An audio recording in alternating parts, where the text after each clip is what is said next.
How are you doing, everyone? Sam here, live on United People's TV. It's transfer deadline day, and it should technically be a busy one for United because we have so much that we still need to do, but we don't really know what's going to happen at the moment, do we? If you're joining in, make sure you leave your comments. I'll try and reply to as many as I can. It's going to be a long day. Romelu Lukaku to Inter Milan. We know that one is happening. Around 75 million is a total value. I'm glad he's gone. I really am. It was clear that he didn't want to be at United anymore, and you don't want anybody who doesn't want to be at your club. But it means that United have got less than 24 hours to sign a replacement for Lukaku. And it sounds like Mario Mandzukic is the player that we are in talks with signing. Let me know what you think about that. But Mandzukic is a 33-year-old. He's been around the block. He scored plenty in Bundesliga. He scored plenty in Serie A. But Mandzukic as a replacement for Lukaku, not the sort of name I expected. I'll be perfectly honest. And he strikes me as a sort of Fellaini Mark II. That alternative player that you sort of bring in and bring on the pitch when you need a plan B. And maybe Mandzukic would be happy to be that plan B. But given that I thought Solskjaer and Lukaku, half the reason they fell out was simply because Lukaku didn't fit the style of play that Solskjaer wanted, I find the Mandzukic stuff strange. He's not the only striker getting linked with us, though. We've got Fernando Llorente, which absolutely stinks. Fernando Llorente United, please no. And then Inaki Williams from Athletic Bilbao. I'll be honest, I haven't really watched that much of him. But these are the three strikers that we're being linked with. And United have left themselves short now because we've got less than 24 hours. And in an ideal situation, if today went absolutely dreamy, we'd sign a central midfielder like Bruno Fernandes. Loads of you in the comments there mentioning Bruno Fernandes. I'd love to sign him, but we haven't left ourselves enough time. And we'd also sign a Lukaku replacement. But again, we haven't really left ourselves enough time. What this looks like to me is that Ed Woodward and United were waiting until the Lukaku deal went through. So the money was guaranteed to be there before we started looking at alternatives. And it's not the right way to go about things. You look at Real Madrid and how they did it this summer. They signed the players early.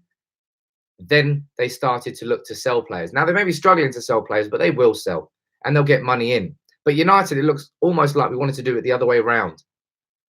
And that is a strange and bad way to sort of conduct yourself. I'm going to read a few comments out now, see what's going on here. Got Ronnie Grant saying, can United do good business on deadline day? We should be able to, but mate, look at what Spurs are doing. They're close to signing an agreement with Paulo Dybala. They're getting Lo Celso from Real Betis. They're getting Sessegnon from Fulham. I think they're title contenders if they get all of those. And with Dybala, the whole situation, if he does go to Spurs, it's simply because he wanted to go to Spurs and he reduced his demands. It's as simple as that. Because if he did want to go to United, he wouldn't have asked for so much and we could have found and agreed a deal. But he didn't, and of the Pochettino factor, clearly that plays into it. But Dybala, man, a hell of a signing for Spurs if that happens. But for United, it just leaves us watching from the sidelines. We got Ed saying Inaki Williams and Bruno Fernandes. Inaki Williams, out of the three options there, Inaki Williams is clearly the best suited option to this style of play that Solskjaer is building. Mandzukic would be a massive plan B. It will be, if it isn't working, you bring him on for the last 20 minutes. And in that sense, it will be a low-risk signing, but not exactly one that's going to change United's ability to get into this top four. And that's what this Lukaku replacement needs to be. Yes, Lukaku didn't really suit United's style of play. But Lukaku scored plenty of goals for United. And we have to replace them. We can't expect Mason Greenwood to come in and immediately replace an established professional like Lukaku. He may well do that. But you can't have the expectation on him to do that straight away. He's 17. He shouldn't have that much responsibility on his shoulders straight away. You got Christian Ivanov saying Mandzukic is good. I'm sure it is okay, but he's not the level of player that United need to be signing if we are chasing Man City, Liverpool, and Spurs. If Spurs are going out and signing Lo Celso and Dybala, we can't then turn around and get Mandzukic and think that we're competing with that. We're not. United are going to struggle to get into the top four if deadline day doesn't change that. Dan Kay saying looking forward to a midfield of Jones and Lindelof. which I could disagree really. But no, look, United's midfield is clearly the weakest point in this whole squad. I'm hoping that McTominay has a massively improved season, so that covers some of the gaps there, and Fred as well, and Pogba. If all three of them play great, we'll have a decent midfield. But it's a lot of risk that we're taking. Got Nigel Green saying that we need someone younger and better than Mandzukic, and that's the point I absolutely agree with. Mandzukic is not the player that United are going to bring in that's going to transform our top four ambitions. And that's what Lukaku's replacement has to be, surely. Got a shout out to Bashir there. Thank you very much on the super chat, buddy. Good to have you. Make sure you join in all day because I'm going to be here all day long up until 5 p.m. How many hours we got? Oh, geez, they've got 9 hours. And United really need to do something, don't they? I can't believe that United have left it this late again when it was so obvious how much needed to be done. We haven't done a thing. I say we haven't done a thing. You know, I was excited by Dan James. I thought it was a good signing. I was excited by Harry Maguire, a brilliant signing, and Aaron Wan-Bissaka. But the biggest problem in this squad for me was in midfield, and that just has not been addressed. I'll read a few more of your comments out here. Zippo saying, is Spurs sponsored by a bank? Spurs just got a new stadium and they're signing all these players. They're showing the sort of ambition that United used to, and that is the reality. Got David saying, who do you think is more important, a CM or a Lukaku replacement? Now, I asked a question over on the People's Person Twitter account as well, and I think by far and away a central midfielder is more important than a Lukaku replacement.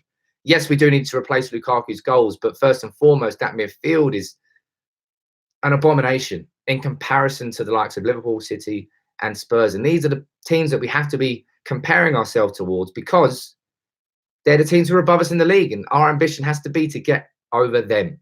Got Mike Marek saying, still better to take experience with Mandzukic than nobody and play without a striker.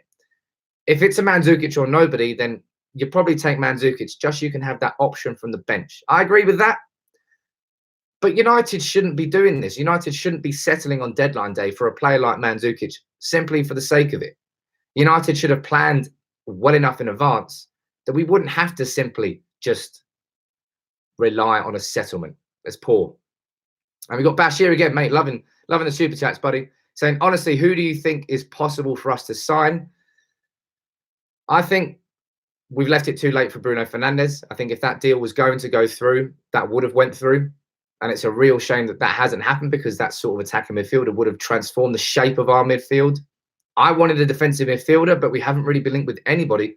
Looks like Solskjaer is relying on McTominay to have a great season. In attack, any of those, probably Llorente or Mandzukic, are more possible than Inaki Williams, who would cost upwards of 70 million. But it seems like whatever United are going to do at this moment in time anyway, whatever United are doing on deadline day, it feels like a budget option. It feels like a cheap option. It won't be a 70, 80 million striker coming in to directly replace Lukaku. It will be maybe an established name with a bit of experience simply to come in and be a plan B in the squad rather than somebody who will come in and challenge for that first team. It seems like Solskjaer is going to be relying on Martial, Rashford and Greenwood as his three main attacking options. Got James in there, you got Lingard in there. But overall, United's attack looks weak in comparison to City, Liverpool and Spurs. And I keep saying that. We have to compare ourselves to the teams above us if we're going to have any ambition of getting back into that top four. I'll read a couple more comments out and then we'll end this one. We've got Sim saying United don't need signings. We need the right manager. Solskjaer is the right man. Let's not even have these conversations. Comments there about the technical director. That never came in. Jesus Christ. Someone asking about Pjanic. Look, there's basically, if you look at pretty much any central midfielder, United, it will improve United's midfield options. That's the reality of how bad our midfield really is. We've got KA Gamer asking for a shout out. I'll give you one there right at the end. But Man United are in talks to sign Mario Mandzukic. We've been linked with Fernando Llorente as well, and Inaki Williams. That's three names potentially as a Lukaku replacement. I'll be live when the confirmation comes through about Lukaku. I'll be live with any other transfer news as well. Make sure you follow me on Twitter at United People's TV and send me a message on there if you want me to look into any other transfer rumours. But I'll be here live all day long. Thank you very much for joining in the first one. Until next time, though, take it easy.